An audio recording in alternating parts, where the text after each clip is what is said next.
السلام علیکم ورحمۃ اللہ وبرکاتہ۔ اللہم صلی علی سیدنا محمد وعلی آل سیدنا محمد صلاۃ دائمۃ مقبولۃ تؤدی بها عنا حقہ العظیم۔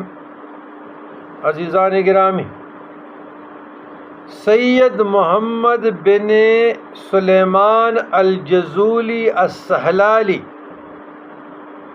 صاحب دار الخیرات رحمۃ اللہ علیہ ایک جگہ تشریف لے گئے۔ وہاں پہ نماز کا وقت ہو گیا۔ آپ نے وضو کا ارادہ کیا، دیکھا تو ایک کنواں ہے جس میں پانی موجود ہے، لیکن اس پر کوئی پانی نکالنے کا سامان، رسی ڈول وغیرہ کچھ بھی نہیں ہے۔ فرمایا میں اسی فکر میں تھا کہ ایک بچی نے مکان کے اوپر سے جھانک